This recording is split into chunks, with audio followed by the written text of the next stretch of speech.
नमस्कार, आपण पाहताय लोकराज्य न्यूज 24। पाहुयात महत्त्वाची बातमी। गोकुळनगर ते खडी मशीन चौक ते येवलेवाडी, श्रीराम चौक ते येवलेवाडी गावठाण, पानसरे नगर, कामठे, पाटील नगर येथील रस्त्यावर 100हून अधिक खड्डे पडल्याचं चित्र दिसत आहे।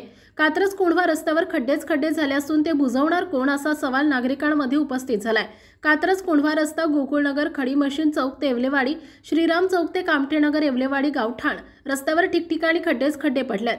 या रस्त्यावर नेहमी वर्दळ जास्त असते, तसेच शहरात जाण्यासाठी हा सोयीस्कर रस्ता असल्याने कात्रज कोंढवा रोड, गोकुळनगर, येवलेवाडी, पानसरे नगर परिसरातील नागरिक मोठ्या संख्येने या रस्त्याचा वापर करतात। परंतु या रस्त्यावर मोठ्या प्रमाणात खड्डे पडल्यामुळे नागरिकांना वाहन चालवताना कसरत करावी लागते।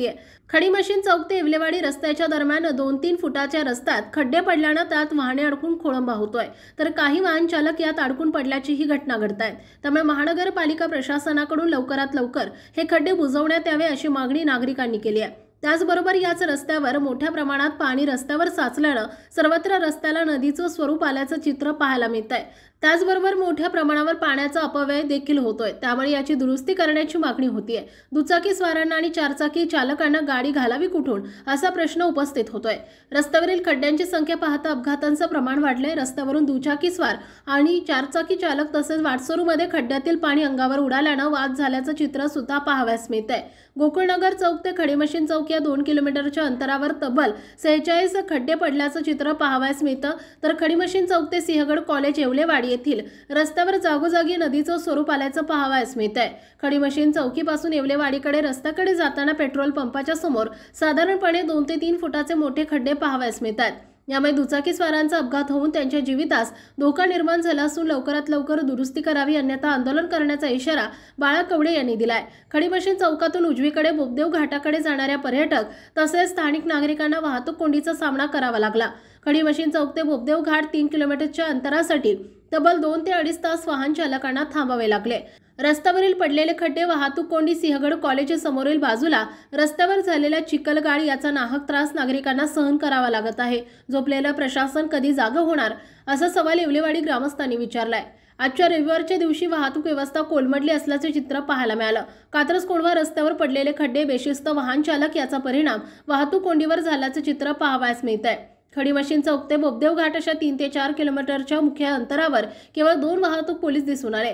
कोंढवा वाहतूक विभागात अपुरे मनुष्यबळ असल्याने वाहतूक कोंडी ही नित्याचीच झाली आहे। याच रस्त्यावर सिंहगड कॉलेज, ट्रिनिटी कॉलेज असे नामांकित कॉलेज असल्याने कॉलेज कुमार यांचे देखील हाल होताना दिसतायत। बोबदेव घाट येथील बंद पडलेली पोलीस चौकी सुरू करण्याची मागणी महेश बोहीबार यांनी केली आहे। रात्री अपरात्री या रस्त्यावर गेल्या अनेक वर्षांपासून रस्ता लुटीचे, छेडछाडीचे प्रकार घडल्याचं पाहावयास मिळतंय। सदर घाट परिसरात गुन्हेगारीचं प्रमाण देखील वाढलं असून नागरिकांमध्ये भीतीचं वातावरण आहे। त्यामुळे घाटात बंद अवस्थेत उभा असलेली पोलीस चौकी तातडीने सुरू करण्याची मागणी महेश बोहीबार यांनी केली आहे। रात्री उशिरापर्यंत घाट परिसरात थांबणाऱ्या तरुणींना देखील पोलिसांनी आवर घालण्याची गरज असल्याचं मत त्यांनी व्यक्त केलंय। खडी मशीन चौक ते येवलेवाडी तसेच श्रीराम चौक ते येवलेवाडी गावठाण हा मुख्य रस्ता असून या रस्त्यावर एवढ्या मोठ्या प्रमाणावर पडलेले खड्डे पाहता यातून गाडी कशी घालावी असा प्रश्न निर्माण झालाय।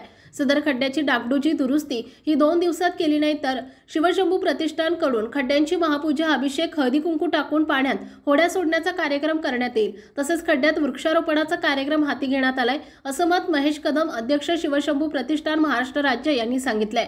सदर रस्त्यासाठी निधी उपलब्ध झाला असून त्या निधीची अंमलबजावणी कधी करायची, त्यासाठी कोणत्या मुहूर्ताची वाट बघत आहेत का निधीची फक्त जाहिरात करायची असा प्रश्न पडलाय। काही दिवसात आचारसंहिता लागू होतीये, मग काम कधी करणार? आलेल्या निधीचं करायचं काय की अजून या रस्त्यावर बळींची संख्या मोजायची भूमिका प्रशासनाची आणि राज्य सरकार यांची दिसून येते। नागरिकांच्या समस्यांची यांना जाणीव नसून केवळ नागरी प्रश्नांना दुर्लक्ष करण्याची भूमिका दिसत आहे असं मत प्रशांत जगताप, शहराध्यक्ष, राष्ट्रवादी काँग्रेस पार्टी, शरद पवार गट यांनी व्यक्त केलंय। महत्त्वाच्या आणि ताज्या बातम्या पाहण्यासाठी आजच आमच्या लोकराज्य न्यूज 24 न्यूज चॅनलला YouTube वर सबस्क्राइब करा आणि बेल आयकॉन प्रेस करा।